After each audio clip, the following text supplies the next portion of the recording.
Hello, all, and welcome. I want to thank you for choosing to participate in the second webinar in our Community to Classroom Connections hashtag C3 series tonight. I hope that at the end of this session, you will recognize the importance of how the words we choose have an impact on an inclusive environment and help you to pursue diversity. We begin by acknowledging that we meet on traditional lands served by the Umaha people and honor those whose stories are oftentimes overlooked and erased in the words we choose. OPS has identified four key concepts to frame our work around equity and diversity. Those four terms or four areas of focus are access and opportunity, pursuing diversity, building efficacy, and social responsibility. Tonight's webinar focuses on how the words we choose can help us as we pursue diversity. If you have any questions along the way, please feel free to use the Q&A function found at the menu bar below. And if you think you missed something, don't worry. This is being recorded and you will receive an email with a link to watch this video later if you so choose.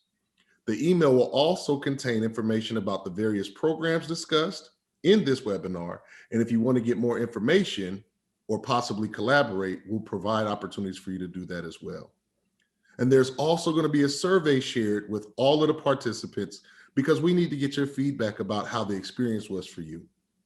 There are close to 300 people registered for this event, and we have an absolutely wonderful program set up for you.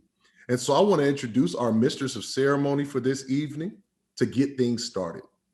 Terry D. Sanders is a community leader and advocate for entrepreneurship, for education, and innovation. She has served on a long list of programs and initiatives in North Omaha, but just last year, Ms. Sanders was brought on to be the editor of the Omaha Star, which is the longest running Black newspaper in our city. Her work speaks for itself as Terry is a model of pursuing diversity and creating inclusive spaces for marginalized voices. Without further ado, I would love to hand this over and be honored to introduce our Mistress of Ceremony, Miss Terry D. Sanders. Thank you so much, Barry. And I am honored to be a part of this program tonight. Words matter. I, as Barry has shared with you, am the publisher of the Omaha Star newspaper, which is a community paper, and it has been the oldest Black newspaper in the state of Nebraska. It was established in 1938 by Mrs. Mildred D. Brown, the founder, and has had approximately 5 female publishers in the run of the paper, and we have never missed publishing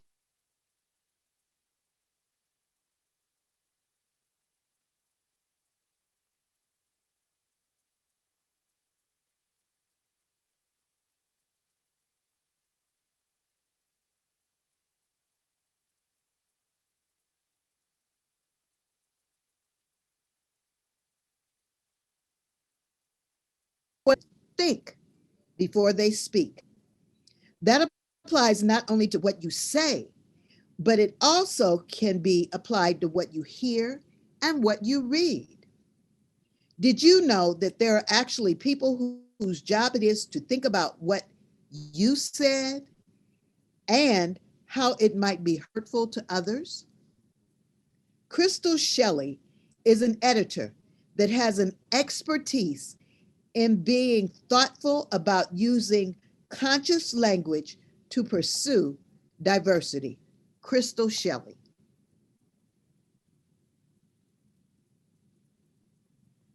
My name is Crystal Shelley, and I'm a freelance editor and a licensed clinical social worker. I'm honored to talk to you today about conscious language and the importance of words. Over my career as both a social worker and as an editor, I've learned the power of language.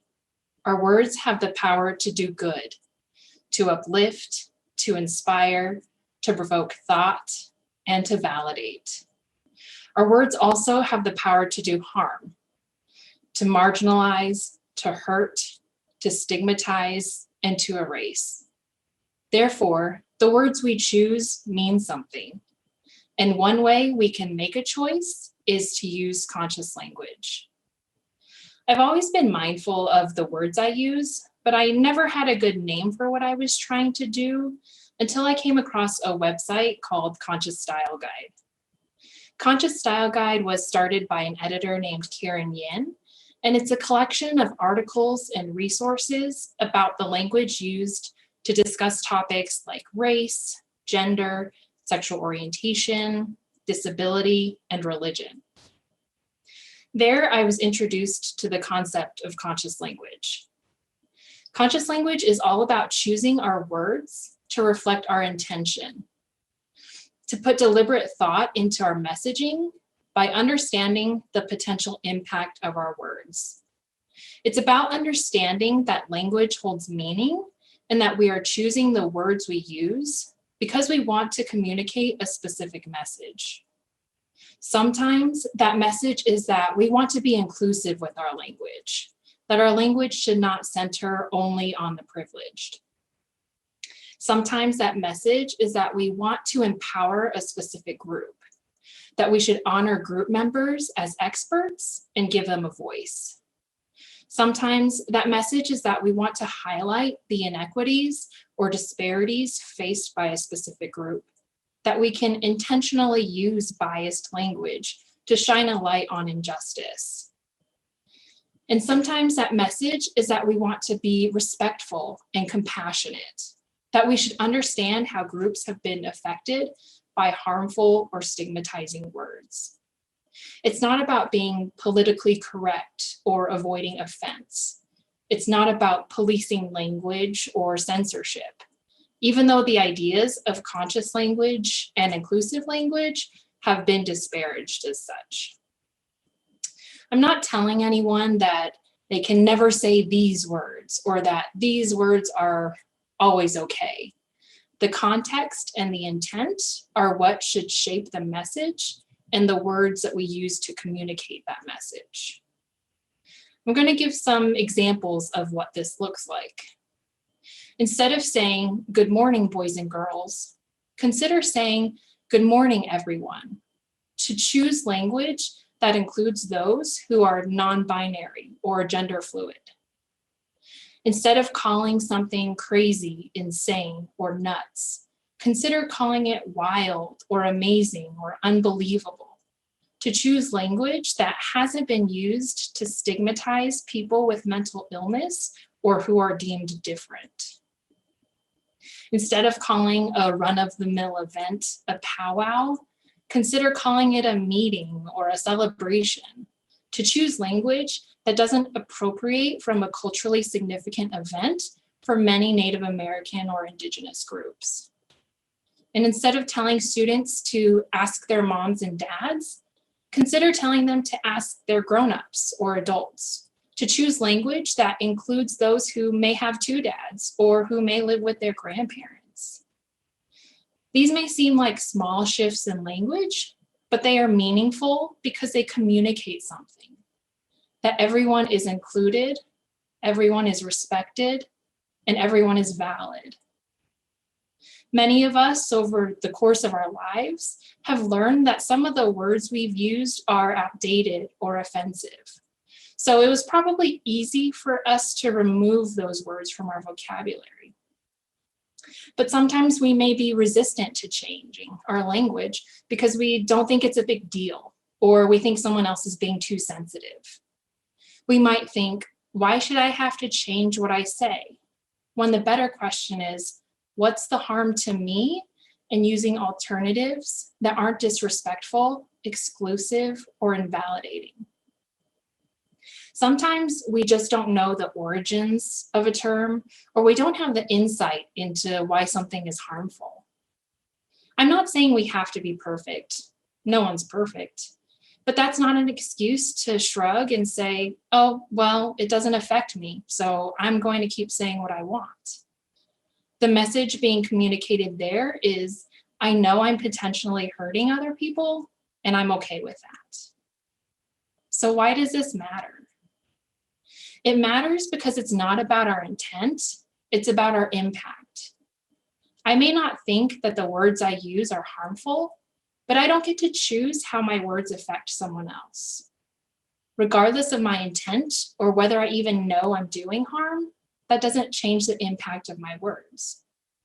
But I do get to choose the words I use, and the more I learn and understand how my words might affect others, the more I can make informed and intentional choices.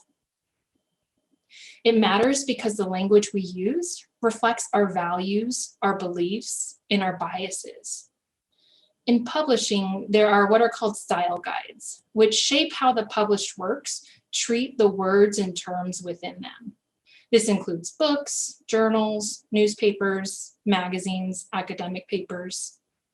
Before the summer of 2020, only some style guides recommended capitalizing the word Black when referring to race, culture, or experience. As a direct result of the protests over racial injustice and the treatment of Black folks in the US, almost all major style guides released statements that they would now recommend that Black be capitalized in their respective publications if that hadn't been the case already.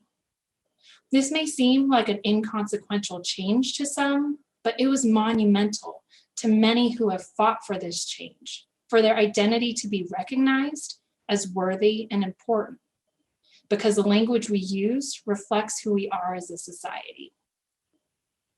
It matters because it costs nothing to use inclusive language. The beauty of language is that there are usually countless alternatives we can use instead that don't sacrifice meaning. Words or phrases that don't have a history in trauma or stigma or harm. It matters because language may not do lasting damage when encountered once or even 20 times.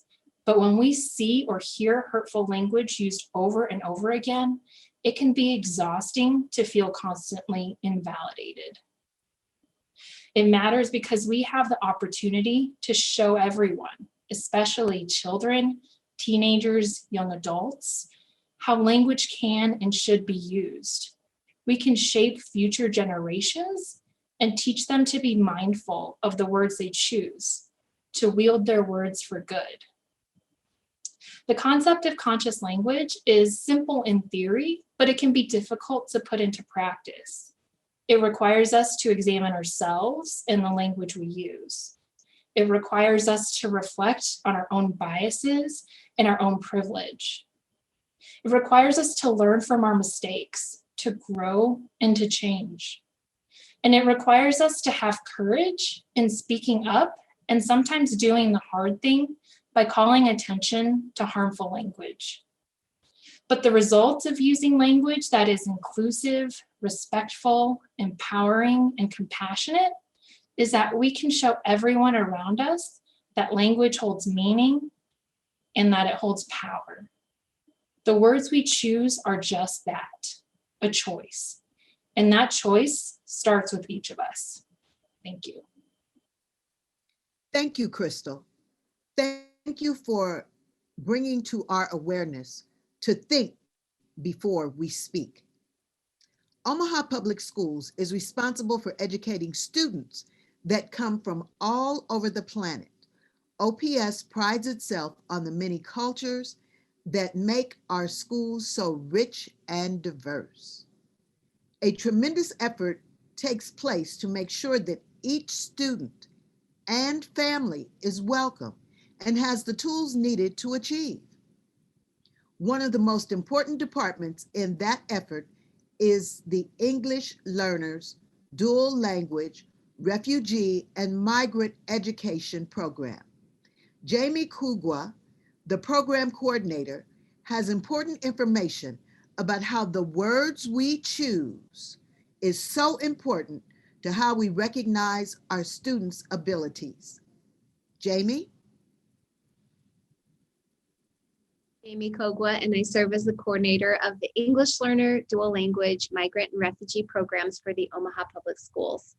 As we consider the theme of tonight's webinar, it makes me smile The title alone of our office suggests that there are a lot of words when it comes to the world of English learners, and we recognize that the words we choose to use to describe our students matters. I wanted to start by sharing a note from a student that I received a couple of years ago. And the note asked, "Miss, why do you call it ESL, or English as a Second Language? Many of us are not learning a second language, but another one of many languages. Maybe you should change the name." And little did she know, but we were in the middle of a conversation at that point in time about that very thing. How could we recognize the assets that our students bring with them to school and not just think about them as having a deficit and needing to learn something new? And so as we considered this note, along with the context from a local and a state and a national level, we decided that we would change our name from the Office of English as a Second Language to the Office of English Learners. We know that our students are resilient and they bring with them diverse backgrounds and experiences to the classroom. And I'm proud to say that in Omaha Public Schools, we believe in building upon the wealth of assets that our students bring with them, and to recognize that they and their families bring cultural and linguistic strengths to our classrooms and to our schools. We're all learners, and we believe in the Office of English Learners and within our teaching that when provided appropriate scaffolding, our English learners can participate fully in rigorous lessons and achieve high academic standards. The student that wrote me that note was right in that there is increasing diversity in the Omaha Public Schools, especially as we look at our English learners and their families. And it's right for us to recognize that diversity. You can see that in the Omaha Public Schools, we have close to 10,000 English learners in our district. And that means about 1 in 4 of our elementary students are learning English, and about 1 in 10 of our secondary students are also building their English language skills. There are over 108 different languages spoken in our district, which represents about 40% of our entire school district population. And of those students, 2,790 of them are refugee students coming from 17 different countries around the world. So we are strong and mighty and very diverse in the Omaha Public Schools. One of the ways that we creatively support our students in Omaha Public Schools is through a leadership club called the Thrive Leadership Club, which was initially envisioned and designed for students of immigrant and refugee descent. The club is open to all students, but it absolutely provides a safe place for our English learners and students from various backgrounds to grow and become empowered as young leaders. Here's a video to spotlight the work of Thrive Leadership Club.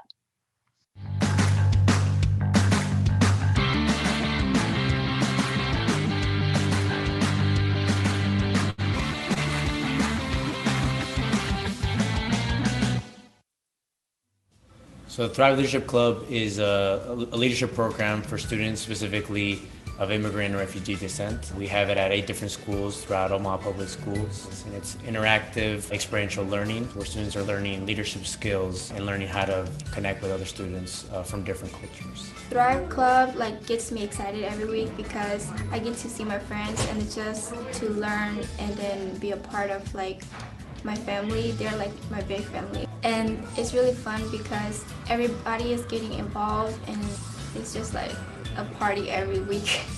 We learn about not judging a book by its cover, learning to accept other culture and just be open-minded to everyone around us and work together on building trust. Students come together to have a good time, not only have a good time and play games, but there's a lesson behind each game that we play. Some of the lessons, a lot of games that we play, it teaches us teamwork. You can't just do it by yourself. Through Thrive Club, right, we learn how to be a leader, And also, just like to give back to the community, because that was one of the main thing about Thrive. You give back to the community. I like that, you can help, you can like help, and like you don't just work just because you get money for it. Like you give back to the community, you give some of your time, and like, do what you can, even though we're not getting paid for it. We believe that everybody can be a servant leader because everybody can serve. Sometimes students, especially immigrant refugee students, believe they don't have anything to give, but we can all give. Even if we have nothing, we can give our time. And I think developing that type of leader for the future, especially in our refugee and immigrant populations, is going to allow students to, and our communities, to grow more conscious and also responsible for each other.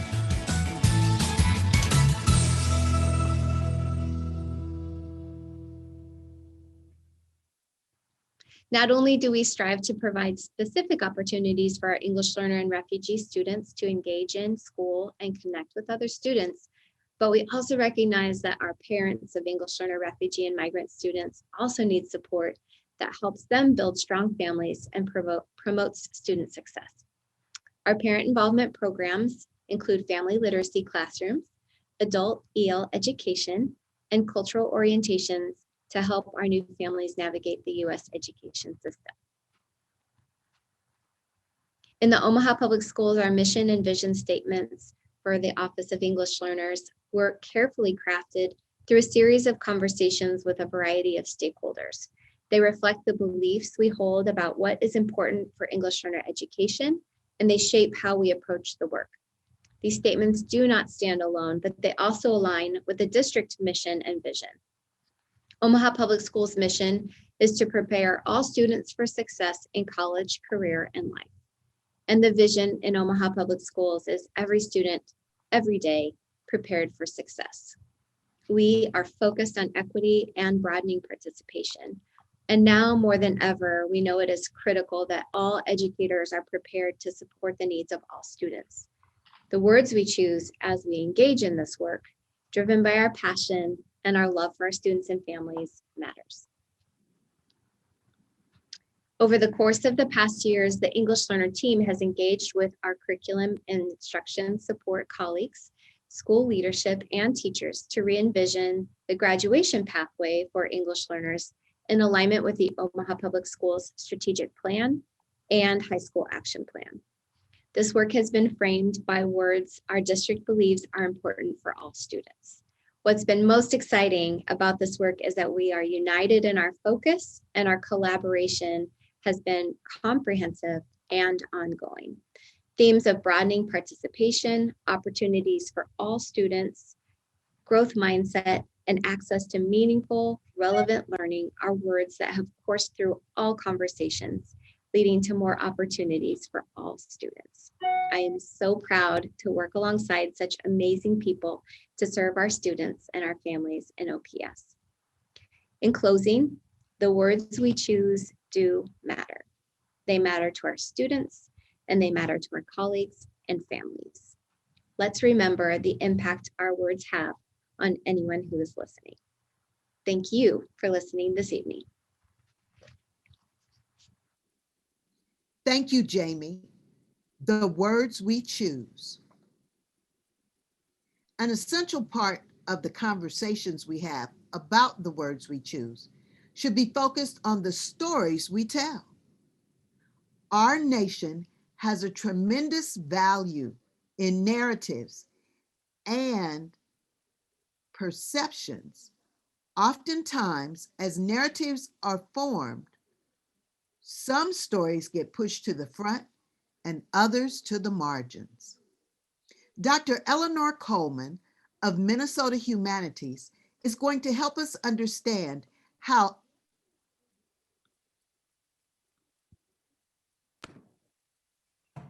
Here we are. Dr. Eleanor Coleman is going to help us to understand how absent narratives need to be more present as we pursue diversity. Dr. Coleman, take it away.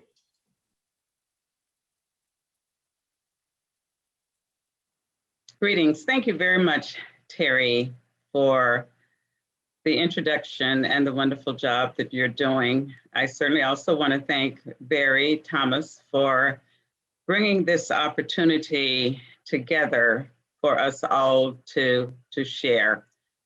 It's a different kind of experience for us to be in this virtual world, but it is providing us the opportunity to engage in multiple ways. So we're very grateful to have this opportunity to be invited. I'm Dr. Eleanor Coleman. I'm the project lead for the Minnesota Humanities Center's education strategy with Omaha Public Schools. So some of you that aren't aware of us may be asking yourself, Minnesota, what is that connection between Minnesota and Omaha Public Schools? Well, it started a number of years ago, over 9 years ago now, actually, through the humanities and the National Humanities Council.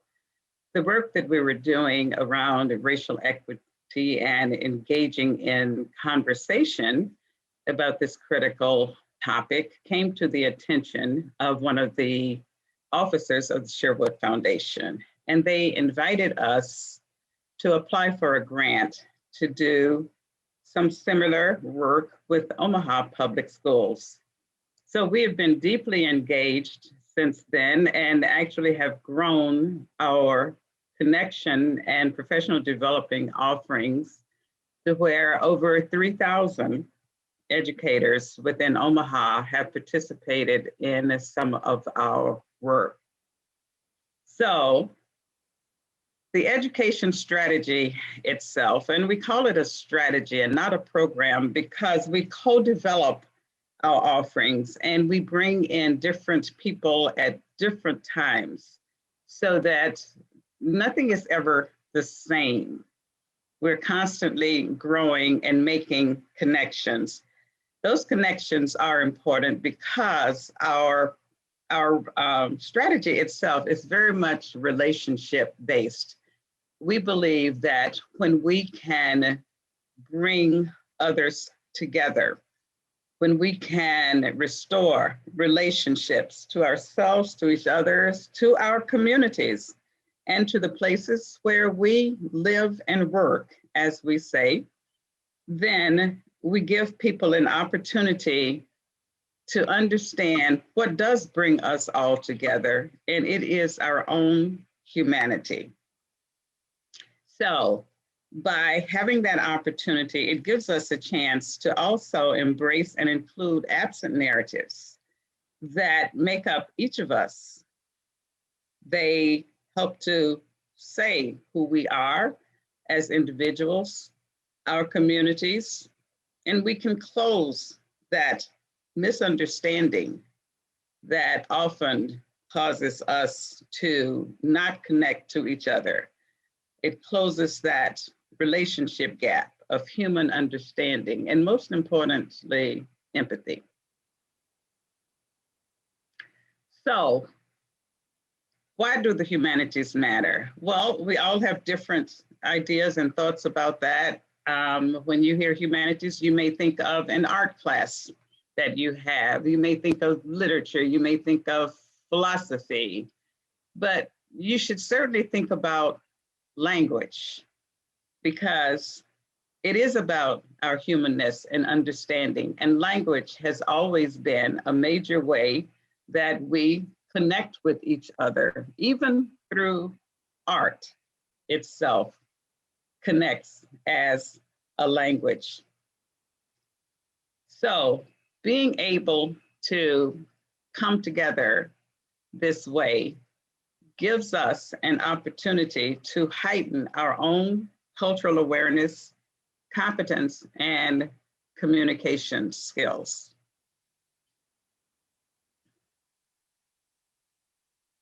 So when we talk about absent narratives, what actually are they?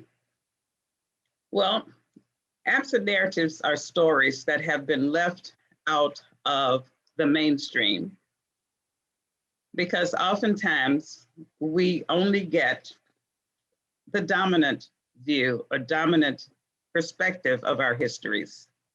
For instance, as a child growing up in the Deep South, I went to all segregated schools. So when it came to history and learning about American history, I learned from the same textbooks as the white students who were in school across town. I know that because we shared the same textbook, only they got it first. When we got the books, it was always stamped by the name of the white school. And there were always names of white students who would use those books ahead of mine. Sometimes there wasn't even a line left for me to write my name. So, for instance, if we think about our history and as a country and its beginnings, a lot of the dominant narrative focuses on Christopher Columbus's discovery of America. So for many years, we accepted that dominant narrative, just as white students did. We accepted that because that's what our textbooks told us. Many other things about African-American history we were able to learn and know more of because we had African-American teachers who oftentimes passed on oral history and history that was known mainly just in our culture, or at least talked about in our culture. White students did not get that perspective, as they had different teachers, of course. So as we think about where we are today and how our young people are learning and experiencing history, we certainly know as educators, our job is to focus in on those stories that are not there, those stories that may be excluded in our history, in our music, in our art, so that we are able to open up a broader window of understanding of the human experiences of all of our people, because it takes all of us to build the kind of country that we all say we want, that will live up to what our founders intended for us as a country.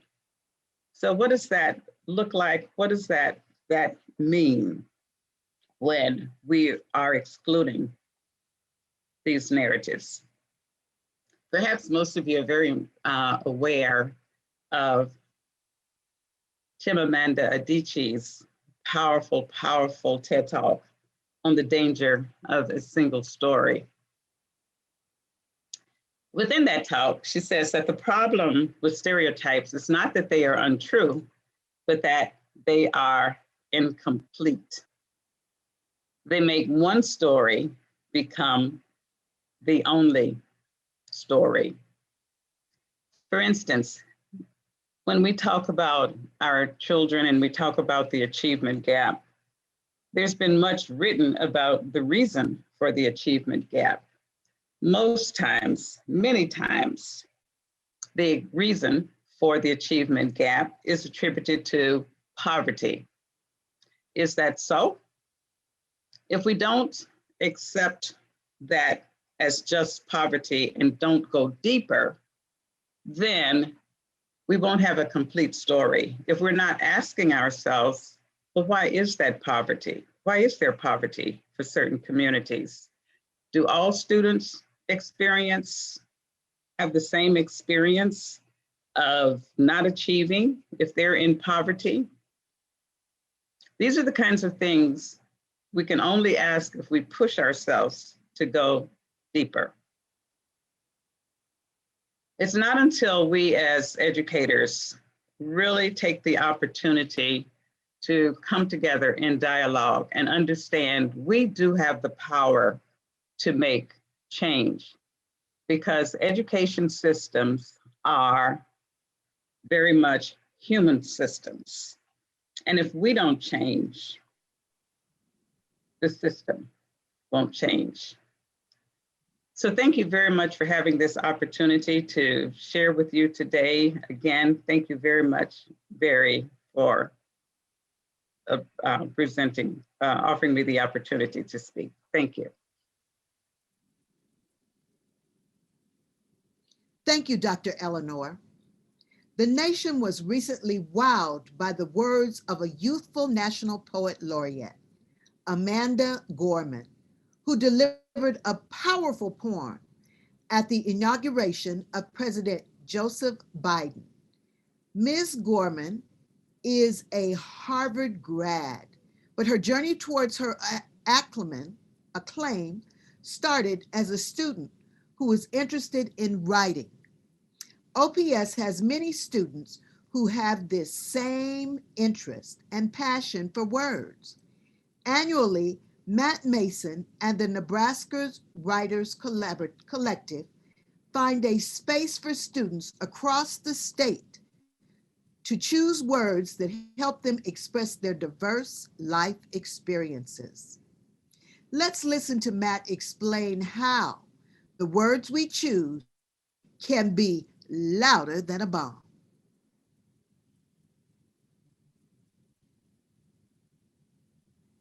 Hi, my name is Matt Mason. I am the Nebraska State Poet and the Executive Director of the Nebraska Writers Collective. The NWC is a nonprofit that runs Louder Than a Bomb Great Plains. And that is a program that works with junior high and high school students on creative writing and performance. It's a year-round program, school year-round program where we work after school, usually once a week with students in up to 45 schools. And it ends in a festival in the spring, COVID permitting. Not so much this year or last year, unfortunately, but we find replacements. So we send in teaching artists. They work with students who come in and they work on writing and editing their creative writing, and then also performance, because in the spring for the festival, they deliver their poems live on stage. And when I say they're delivering their poems, these are works that they have worked on to find the right words for. The words we choose, this is what we're about. Finding the right words to tell our stories, to talk about what's important to us. And so it's these students on stage talking about serious issues, about comic bits or short stories, or a story about their morning, or something about society or racism or their gender or anything like that. It's fantastic to see in an event like this, because you get schools, 4 different schools will be in a competition on a night. All of them will send up poems, poets, and they're judged by members of the audience, which, you know, it kind of shows the gimmick of it. A poetry competition like this isn't so much about winning, it's about expressing your story in a way that reaches the audience. So with that in mind, I'd like to share this poem by a student from Omaha South. The poem is called Eyes Closed. Hi, my name is Orielana Parks. I'm a senior at Omaha South. And this poem is titled Eyes Closed.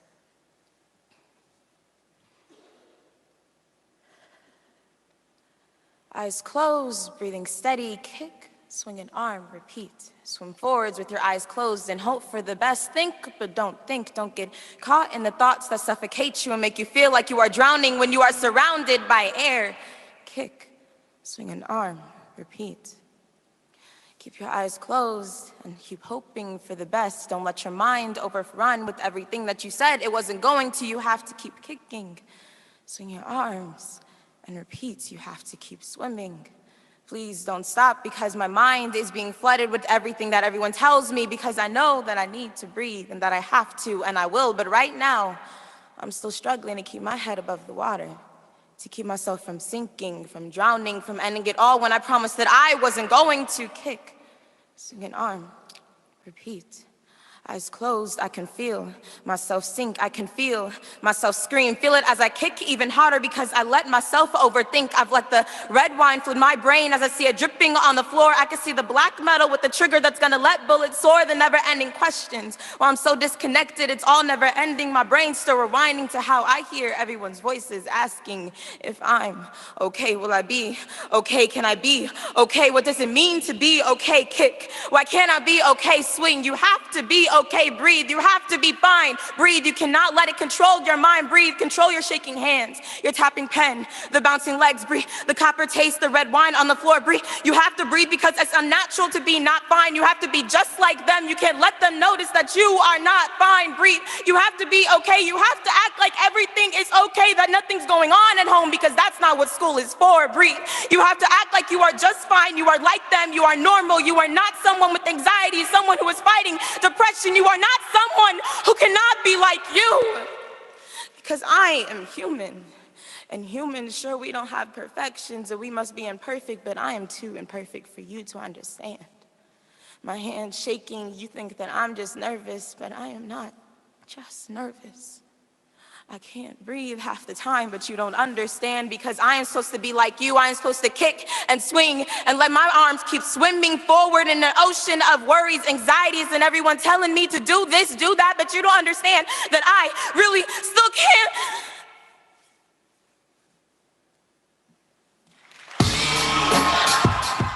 You can see the power of this student. That's a poem that she has worked on for months and writing it, editing it, and also working on the performance. And they get feedback from other students at the school. They get help from a coach that we send in who's a poet. We send in teaching artists who are teachers and poets. And it's an amazing thing to see these final poems that the students have and see it's a school year long arc of them writing different poems, selecting the right poem, and figuring out how to deliver it. Because it's not just the words we choose, it's how we also say them. It's how we deliver them that makes it come alive for a room full of people. And we love this program. We've got schools involved from Council Bluffs, Iowa to Ogallala, Nebraska, mostly centered around Omaha and Lincoln, but we've got students from all over and we get them in a room together to share what's important to them. And that I think is the real power of Louder Than a Bomb in the festival. And also just through the year-round programming of, when you're writing a poem or writing a song or writing a story, you're not just doing creative head work. You're really working on your heart. You're really finding out what's important to you and how to express it. And that is so important, especially I would say for high school and junior high students where so much is going on in your head and your body and your life around you. And it's great to have these groups of students working on this together. They're working on the wording and they're also working on the experience and helping one another. It's fantastic to see. At our biggest, we've been to 45 schools. We're down a little this year because of COVID and looking forward though to next year being back live in schools and not in Zoom as we're doing this year. But we're grateful to be still working with students and they'll be publishing their work in an anthology we put out and different things like that. But it's something to see these students finding the right words for their experiences because they are important. These students often have so much to say and not really an audience to say them to. So we're happy that Louder Than a Bomb gives them an audience to perform to give their words to and get the feedback they deserve. Because whether it's tragic or funny or anything in between, these stories are important and we're grateful to hear them. Thank you, Matt. And thank you to the participants from Louder Than a Bomb. The freedom to be eloquent and poetic with words is not to be taken for granted. In fact, throughout our nation prides itself on the First Amendment freedom of speech. Did you know that certain languages were banned in this nation? Even as recently as the 1970s, which wasn't that long ago. Unfortunately, for many of our nation's first people, they have been forced to piece back together broken but essential parts of their culture and preserving their language because they were not allowed to choose their own words. There is hope in this recovery, and Steve Tamayo, cultural specialist for the Native Indigenous Center for Education in Omaha Public Schools, is here to tell us more. So hello, my name is Steve Tamayo. I am the cultural specialist for the NICE program. It's the Native Indigenous Center of Education for Omaha Public School District here in Omaha, Nebraska. And my focus and my job responsibility is to incorporate the culture. And so incorporating the culture for all of our indigenous relatives here in the lands of the Omaha people. And so I am a member of the Rosebud Sioux tribe from Rosebud, South Dakota. And so I am working with 48 different tribes in the OPS school system. And so understanding that, the importance of that, we have focused on the 4 tribes in Nebraska. They are the Omaha, the Omaha tribe. They are the Northern Ponca, the Oshni Ponca. They are the Ho-Chunk Nation, the Winnebago tribe. And the last tribe is the Isanti Madio Wakantowa, the Santee Sioux people of Nebraska once again. And so these are the 4 tribes that currently reside and that are federally recognized within the United States government. And so my focus once again is the culture, it's the language. And so for me, understanding that, I want to express the importance of the culture and the language to all of our pre-K all the way up into our high school students, as well as our staff. And so not only with the NICE program, but within the OPS school system as well. And so by doing so, I incorporate the absent narrative. It's our voice, it's our stories, it's our languages that we incorporate into very specific lesson plans. And so I truly believe that the language is, is vital in incorporating the culture and the ways of reconnecting all of our indigenous values, our beliefs, our customs of each one of these specific nations. The culture must be revitalized, must be conveyed and preserved for many generations. And so there are many restrictions that have been placed upon indigenous people. Our way of life was against the law to practice, to partake in. In 1890, there were many laws passed against the indigenous people to forbid us to speak our languages, to practice all of our rituals, our ceremonies, and especially focusing on taking away our language. And so the atrocities committed by the United States government against indigenous nations of the whole entire Western hemisphere must be rectified. And so in doing so, there's federal funding allocated to preservation, revitalization of our ways of beings. Our way of life is extremely holistic. We are connected to the spirits that are passed on, that are still here, and that are still making their way to Uchimaka, Grandmother Earth. And so once again, I'm very happy and proud to be a part of the NICE program in incorporating all of our cultural beliefs, our ways of being. And so in doing so, I work with the pre-K and I incorporate very specific languages like the Umaha, the Ponca, and the Lakota language. And so in doing so, I play games with them.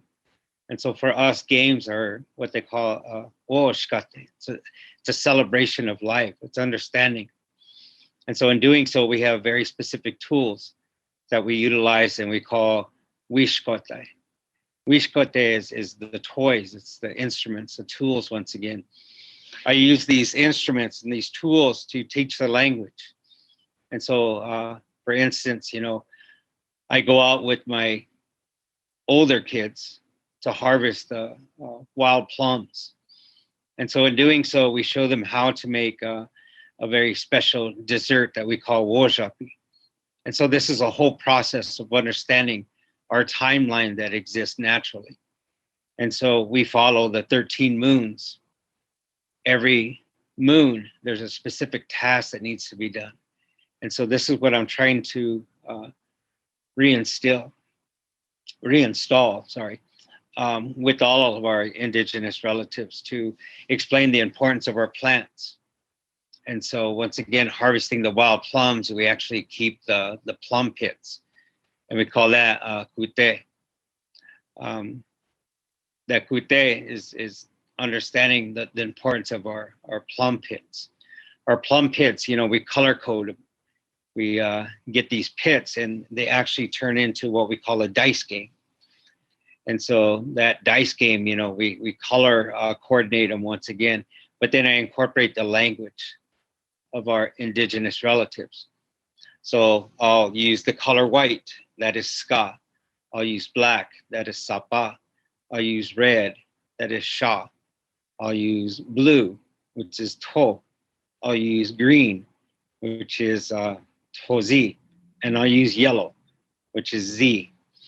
And so understanding that, we shake our dice up, but I'm also teaching them math, how to add, how to subtract, understanding how to count up to 10. And so this is where I start with my pre-K. And so when we count to 10, it's Wanji, Numpa, Yamini, Dopa, Zapta, Shakpe, Shakoing, Shagaloha, Nepchunka, Wichemina. And so once again, each one of these colors that we incorporate has a very specific point value. And so I explain how to add, how to subtract, even in this very specific game. And so once again, incorporating the culture, incorporating the language is very specific to our indigenous relatives. And so by doing so, I incorporate what they call ethnomathematics. How do we incorporate math in an indigenous art form? And so in doing so, there's a lot of games, there's a lot of measurements that need to be done. We have to figure out the velocity. We have to figure out the pull and the power of our bows and our arrows and the flight patterns. And so understanding that, how do you figure out what is the circumference of a teepee? And how do you incorporate these specific measurements?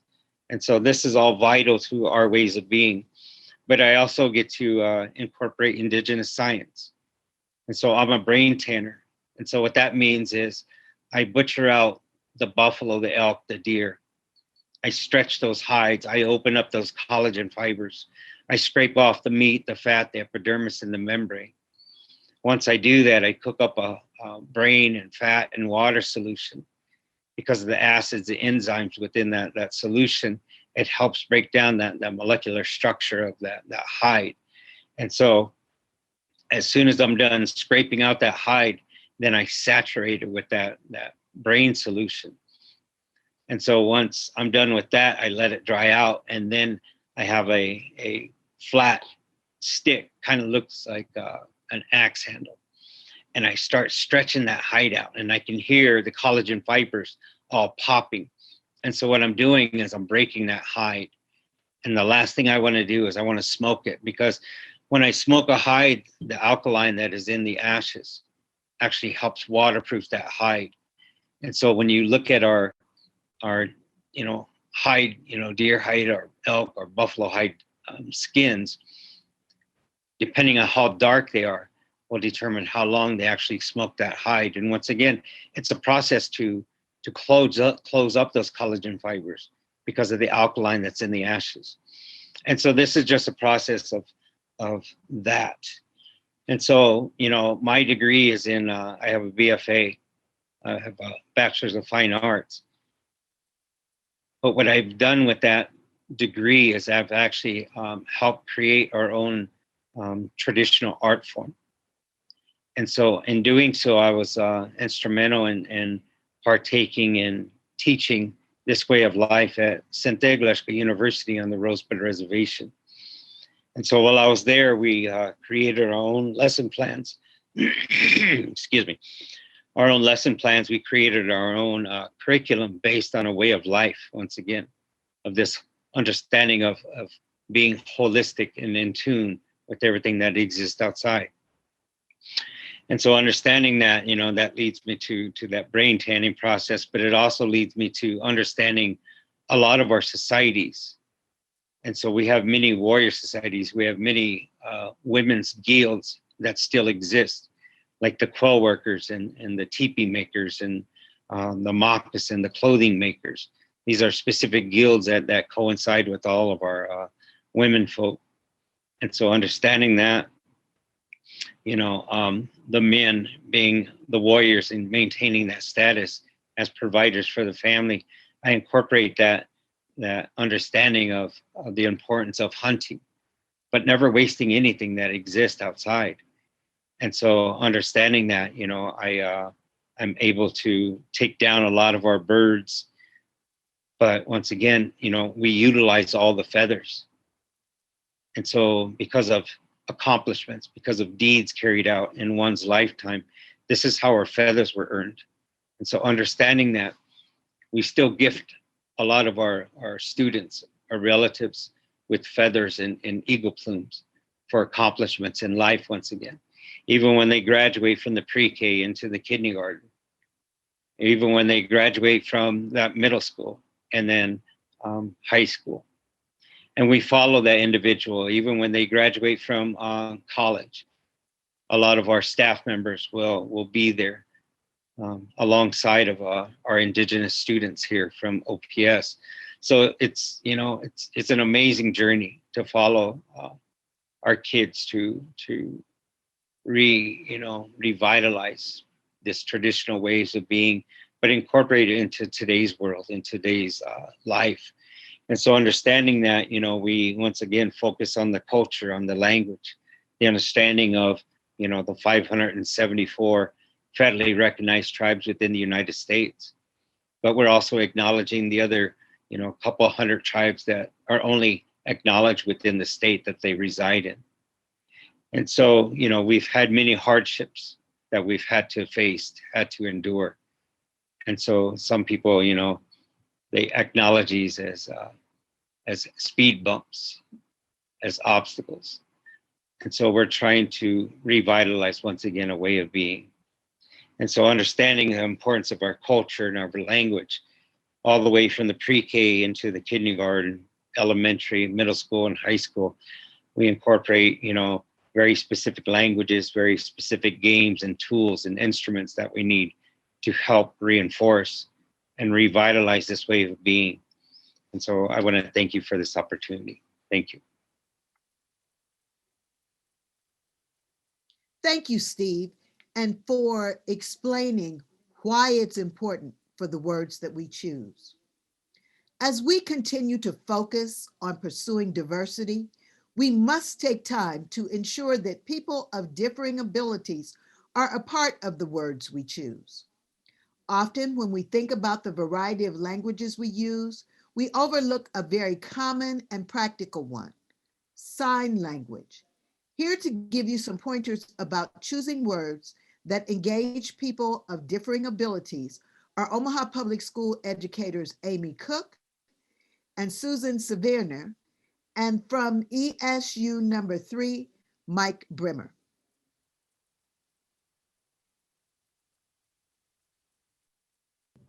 I'm not ignoring you. I just didn't hear you. Exhausting, isolating. Speaking loud doesn't always help me hear. Never mind, hurts my feelings. Heart pounding, hands sweating, trying to listen carefully, waiting for my turn to read aloud. Hoping I answer correctly. These are all experiences I've had as a hard of hearing person. I'm a teacher of the deaf and hard of hearing here in Omaha Public Schools, and I am also hard of hearing. I have had many of the same experiences as my students, which makes it easier for me to relate to them. My parents found out I could not hear when I did not startle to sound when I was little. So I have a severe to profound hearing loss, which makes it difficult to access language in academics. Fortunately, at 18 months of age, I was able to get hearing aids, which has helped some. Exhausting, isolating. What do I mean? Exhausting. Being hard of hearing, we must rely on other ways to know what is being said. We read your lips. We watch your facial cues while listening in environments that are less than ideal. Isolating? What did you say? Being told, never mind. I don't always hear everything in conversation, and when being told, never mind, I'm not important enough to be included. It's how I feel.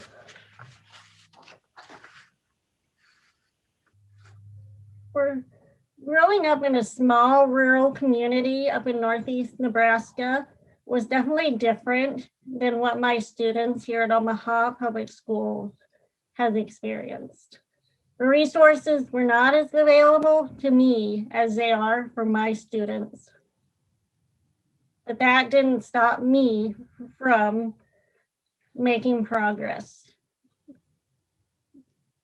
So imagine sitting in a classroom in August with windows wide open, box fans running while you're trying to hear your teacher. That was hard. Learning was hard. But with grit, determination, and support from my parents, I rose from my challenges to become an educator for the teacher of the deaf and hard of hearing. My students are now able to have resources at their fingertips that I did not. Being a specialized teacher who follows students throughout their school careers has provided me the opportunity to create long, strong relationships with these children and their families. Sometimes I'm the first person they've met who has a hearing loss. And then it's fun to be able to see the progress that my students have made over the years since I'm with them from preschool all the way to high school. You know, seeing the joys on their faces when they've made their accomplishments or they've seen the progress they've made or the connections they've made definitely gives you joy. So let me tell you about one of my students who has done very well. She's a lateral cochlear and implant student who is in high school now. I've met with her since kindergarten, and she is now getting ready to go to college. Accessing instruction, social situations have been difficult for her, but she's done it. She's able to graduate here soon with honors, close to a perfect score on her ACT. So stories like that makes you know that technology and the access, whether it's through technology or an interpreter, has come a long ways and provided equal rights for our deaf and hard of hearing people. Change is good, right? Yes. Over the years, there have been advancements in technology, specifically in hearing aids, cochlear implants, and teacher-worn microphones. With these advancements, many hard of hearing people have better access to spoken language, social interaction, and academic content. And one of the great changes that Omaha Public Schools is making a name change for our program. No longer will we be called the Hearing Impaired Program. We now will be able to be called the Program for the Deaf and Hard of Hearing. Even though the government still labels it as hard of hearing, but our perspective has changed. Respectfully get my attention. Speak slowly, clearly, rephrase, be patient. Ask me what I need to successfully contribute to the conversation. Your words are important.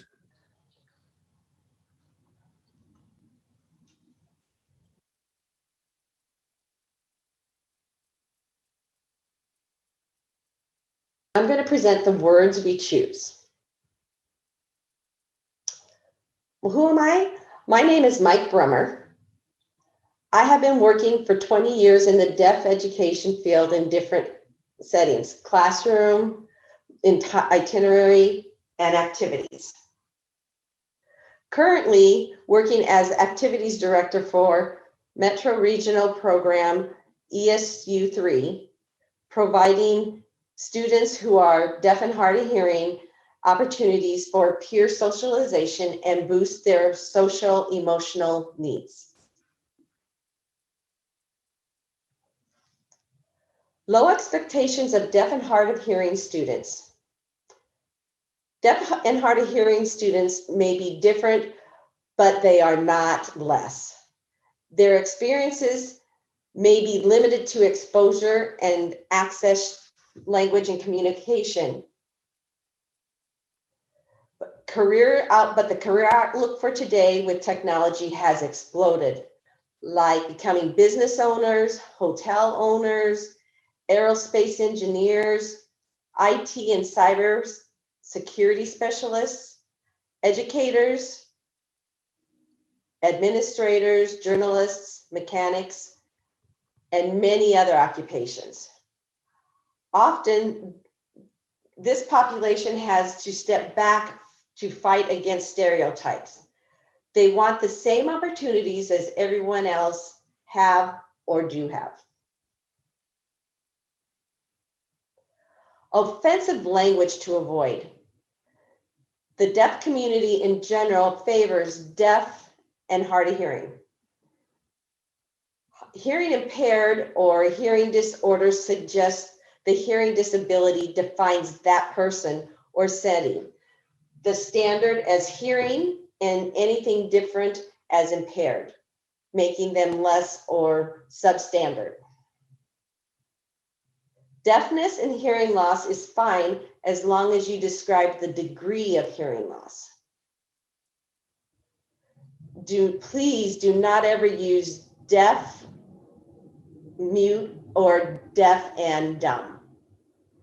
Respecting individuals who prefer to identify themselves as deaf, hard of hearing, hearing impaired, hearing loss, or hearing difference. When in doubt, ask. This is similar to the LGBTQ group, Hispanic, Latino, Latina, Latinx, etc.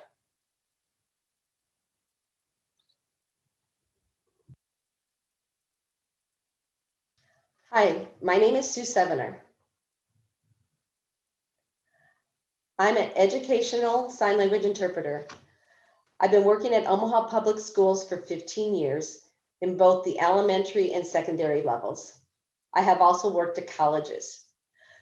Currently, I'm working at Beveridge Middle School as the lead sign language interpreter. As part of my position, things include facilitating communication for the deaf and hard of hearing, advocating for the deaf, and educating staff and peers on deafness and affording fairness and equal access to the deaf and hard of hearing students.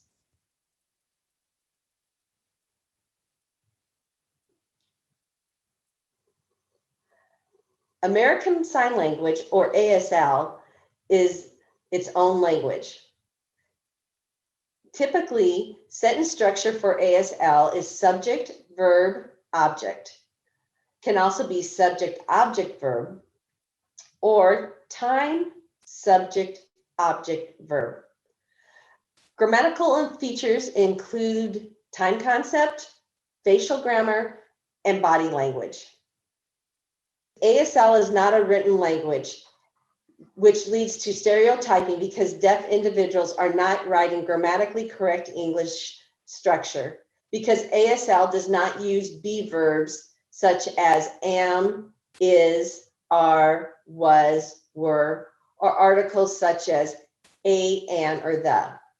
Signing exact English, or C, is a mode of communication using ASL features. This is used in educational settings to represent grammatically correct English, adding things such as prefixes and suffixes to signs, also incorporating English sentence structure. In the classroom, deaf and hard of hearing students are not always treated equally. Students are not privy to jokes or things happening throughout the day if an interpreter is not available for them before class. They also do not have an equal opportunity to answer questions. Teachers many times do not allow process time before calling on students, or students blurting out answer does not allow the time for a deaf student to receive the information, process information, and then respond to the question. Some disadvantages in the classroom are deaf and hard of hearing students depend on facial grammar, lip reading, and body language. When a teacher has his or her back to the student is unable to obtain that information. Deaf students or hard of hearing students do not have the same advantage as their hearing peers with incidental learning. And with group work, often that leads to isolation and not being included in the conversation because others are talking at the same time or others want to help them and do the work for them. This leads to fairness in the classroom. Treating deaf and hard of hearing students the same as other students is often overlooked. Teachers do not speak directly to the students. Discipline is often avoided, and many times deaf and hard of hearing students are not pushed to succeed academically. Just do your best and I will accept the work you have done. I've only touched on a few disadvantages for deaf and hard of hearing in the classroom. These behaviors in the classroom can lead to isolation and feeling insignificant.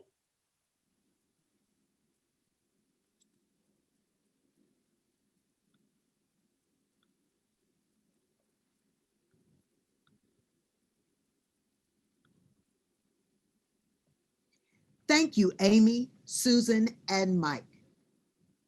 Thank you to all of our wonderful presenters this evening for your continued efforts to help us understand the links we must take to pursue diversity. Now it is time for our keynote speaker. Dr. Oki Lee is widely known for an advancing research, policy, and practice that simultaneously promotes science and language learning for all students, particularly English learners. Her research areas include science education, language and culture, and teacher education. We would encourage you to use the chat function if you would like to ask Dr. Lee a question. We will have a few minutes at the end of her presentation for Q&A. Without further ado, Dr. Oki Lee. It is my honor to be here in this event tonight. So pursuing the diversity and the words we choose matter. I would like to do a little bit of a memory lane to think about the terms for English learners historically. And you will see the shifts from the deficits to assets. So some of you may be familiar with the limited English proficient students. It's called the LEPS. It's a part of No Child Left Behind, and no one liked this term because it says limited, it's a deficit. Some people thought of a non-English language background, and again, it's a non-English. And then we thought of a culturally and linguistically diverse, and that's very broad. And then English language learners. And then the 2015 Every Student Succeeds Act called the students English learners. So you can see from the No Child Left Behind, but limited to English learners.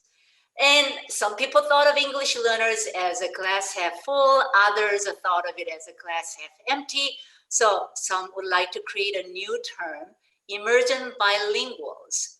And some did not like the term because it says only by two languages. And it says emergent, always simply emerging rather than proficient or maturing.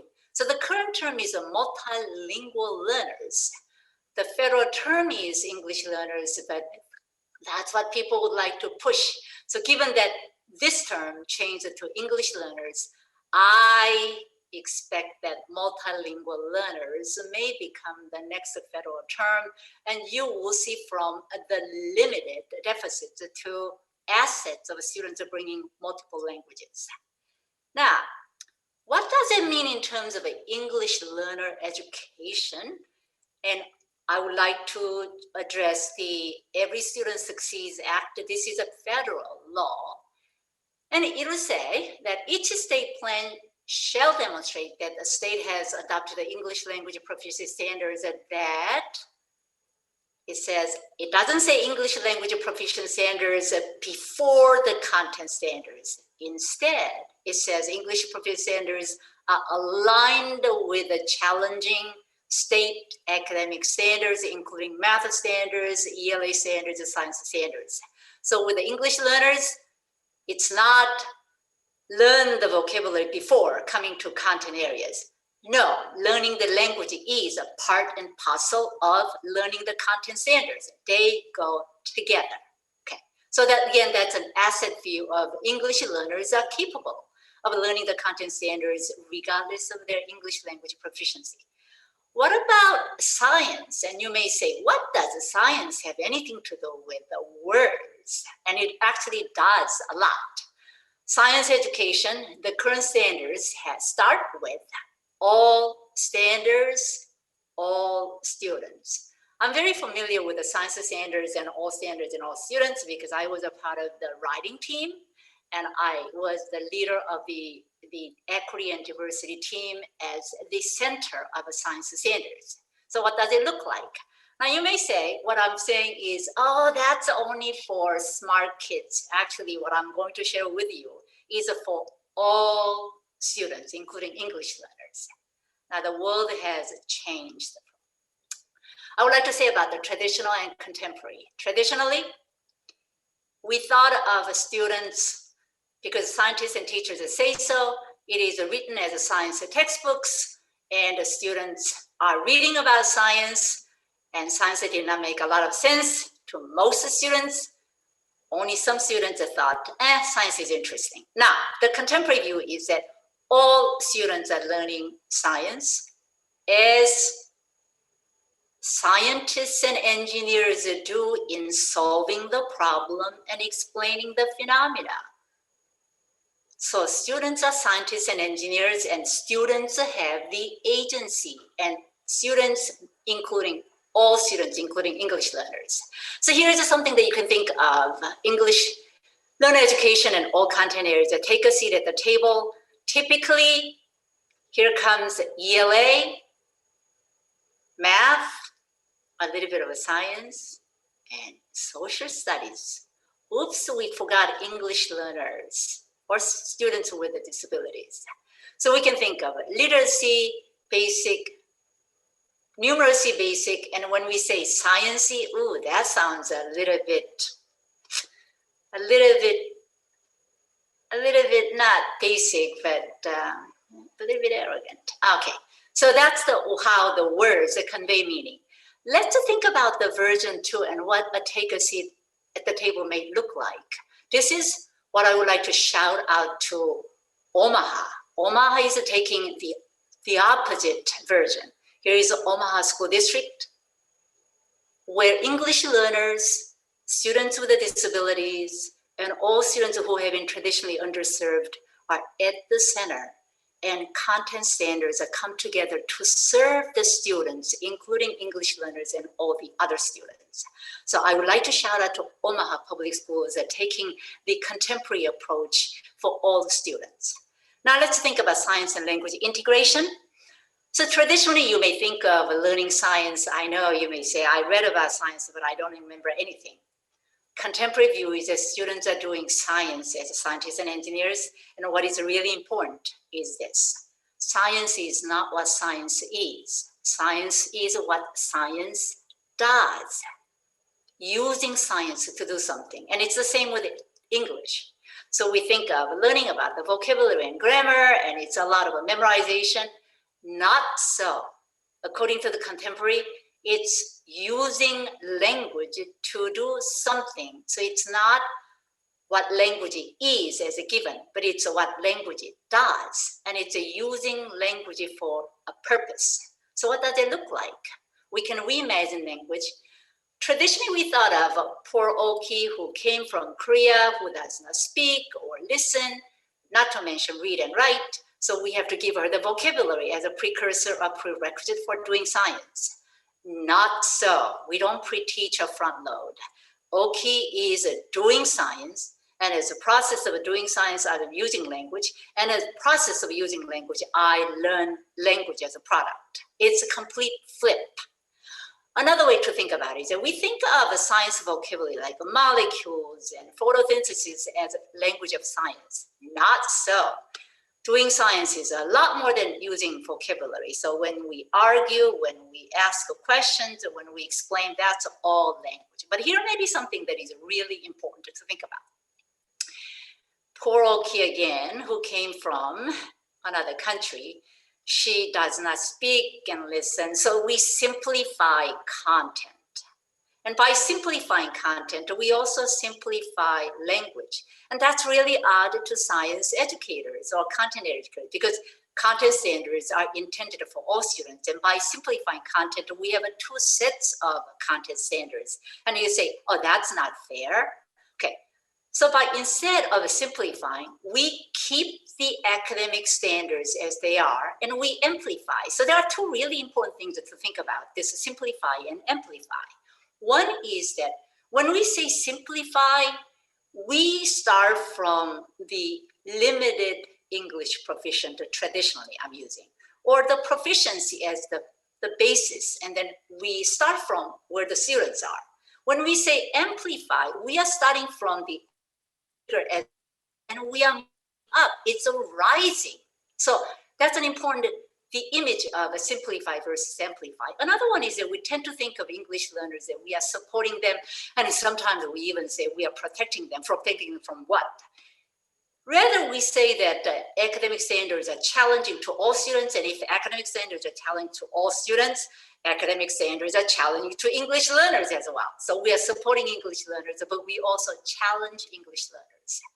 So what does it look like when we do the science, language, computational thinking, and COVID-19 with the English learners? So I would like to give an example of what that science, language, and moving into the future of a computer science, and then a new normal after the pandemic. And the words I'm saying is not just my words. The words come from the words of all the colleagues across the disciplines and across the institutions with the funding. And this is what it takes to do, to think. So I'm humbled by a representation of many of the colleagues. So I said something about science is about the explaining a phenomenon and designing a solution to a problem. This is a grade 5 science, and the phenomenon that 5th grade students are doing is our school home community makes large amounts of garbage every day. And the question is, what happens to the mounds of garbage? Have you thought about that? All the garbage that we produce, where do they go? So this is what 5th grade students do.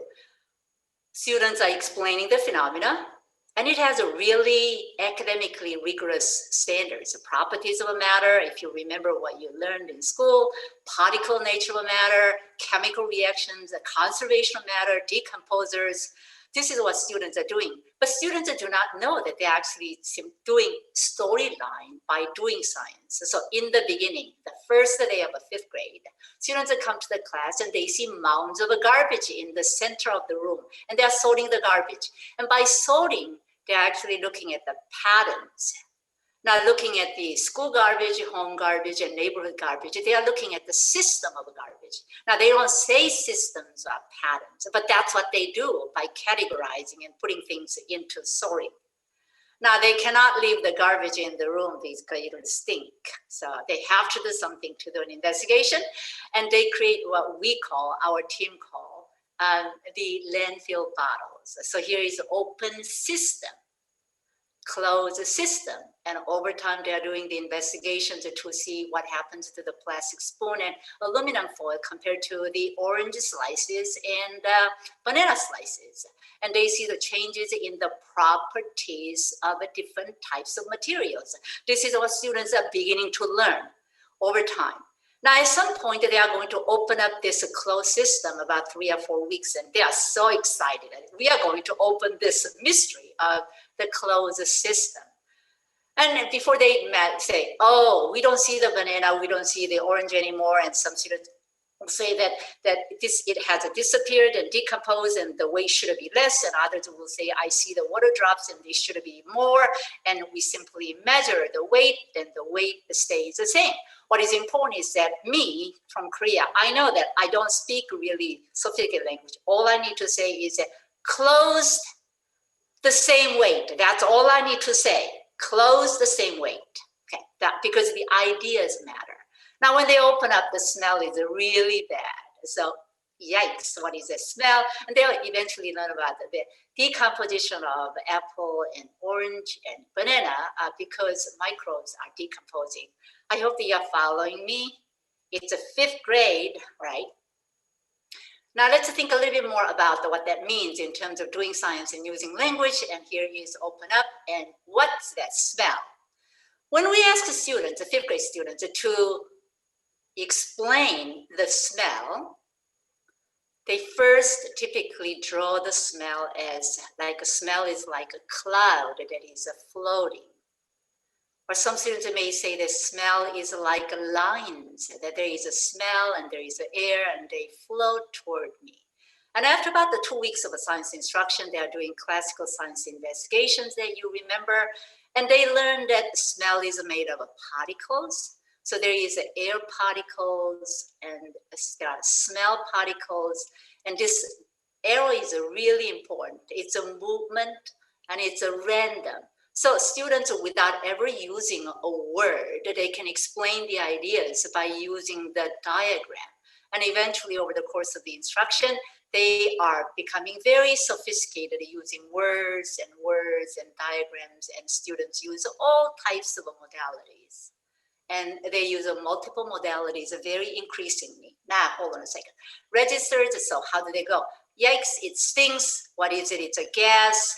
And if it's a gas, why cannot see it? Because the gas is my particle too small to see, and its particles are moving freely. And over the course of the instruction, they use a much more specialized registers from yikes, it stinks to very sophisticated language. And so it develops over time. Now, you saw the physical model and you saw diagrammic model and computational model. So what is that? Students, here is a weight stays the same. I know it's a 5th grade student, but here is what students are doing to explain why the decomposition happens. Here are microbes, my agent.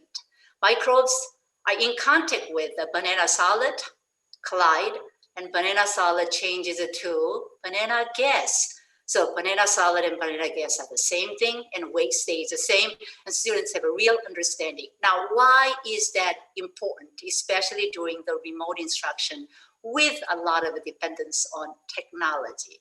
This is what we get during the pandemic. So here is a COVID-19 data in computational models, and it appeared in the Washington Post. And what it says is that there are 200 people, and then this is a sick, healthy, sick, recover. When you do the extensive distancing, most of the people are healthy. Some people are sick, and some people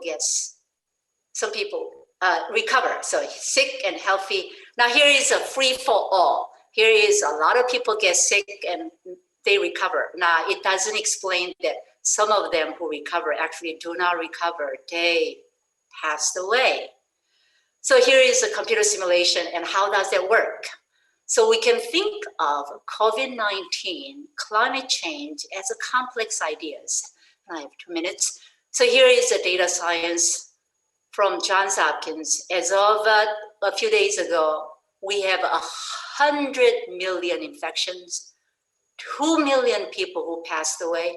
US is an overachiever. That makes up about 25% of infection.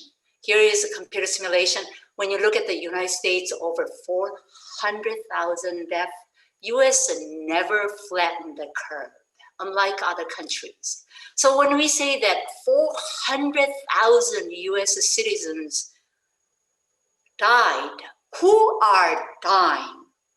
And that's where the systemic racism comes in. When you have such an income gap of double, 30,000, 60,000 social essential workers who have to go. Here is institutionalized people, Black men not working compared to, and it's a ground zero of COVID-19. And that goes to, so what next? When you visit Build Back Better government, you are going to see the priorities of the new administration, either COVID-19, climate change, racial equity, economic recovery, all interrelated. The most current website has 7 of them.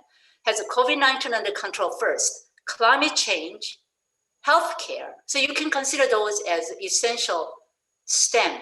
And then there is a racial equity. I consider immigration as a linguistic equity. And they all contribute to economy, and we are restoring America's global standing. And as I conclude, I'm asking you to think about what is the role of educators, what is the role of STEM educators, and what is the role of educators addressing, because they are all interrelated, to help the new administration to achieve the goals that we set out to do. So I would like to thank everybody, and I am very honored to be part of this event. Dr. Lee, I cannot thank you enough for your presentation. I think the way that it actually flowed directly into and was relevant to not just our conversation this afternoon or this evening, but also to the broader conversation that we need to be having about the words that we choose is really, really helpful to helping us putting this entire picture together and making it relevant to the challenges that we still are confronting to this day with COVID-19, with racial equity, with climate change, with immigration, all those things that are should be on the tips of everyone's tongues, but specifically should be things that we are talking about within our classrooms. And so I appreciate you taking the time this evening to be able to lay out how we can all make the connections of the words we choose in pursuing diversity to the work that we need to be doing within the classroom that also is relevant to our social responsibility. I do see that we are just over time. And so what I did provide for the participants, Oki, is I gave them your website, www.okilee.com. If there's any opportunity, I know you have a Twitter handle as well. I'll make sure I share that with the participants as well. And so if they want to reach out to you via your website or via social media, I'm going to provide that information for our participants. I'm going to bring in Jacqueline Gibbons, if you would please come on and give us a little information about the survey that we're asking participants to complete in relation to tonight's webinar. You bet. Thank you, Barry. Wasn't that amazing? The diversity of OPS is truly rich. Thank you, Barry, Dr. Lima Sanders, and every presenter for such a beautiful and eye-opening opportunity for each of us to learn and grow. As we near the end, your thoughts and feedback are highly invaluable. The third event of this series will take place in March, and the information you share in the survey tonight will help inform decisions that are made for that webinar. The link will be shared shortly and will only take a few minutes. Your time and contribution are greatly appreciated. Thank you. Barry. And thank you, Jacqueline. And again, thank you to all of you for spending some time on if you're in Omaha, I know we've had some people register from across the country, but if you are in Omaha, finding your way through a cool evening to participate in tonight's conversation. Hope that there was information in here that helped you to kind of think about how broad the thoughts and ideas and things that we need to consider are when we think about how we go about pursuing diversity. You will get email again following up with different information provided to you that's in the chat. as well as information relevant to watching this video later on. If you have any questions for me, please feel free to reach out to equityanddiversity@ops.org. I thank all of our program, all of the people who participate in our program, our mistress of ceremony, Ms. Terry Sanders, and most especially, I want to thank Dr. Oki Lee for finding some time to contribute such valuable information and content to our conversation. Again, thank you professionals, thank you community members, thank you all advocates, and let's make sure that we stay in contact because we will fight this fight for equity and diversity together. Have a great evening and be safe.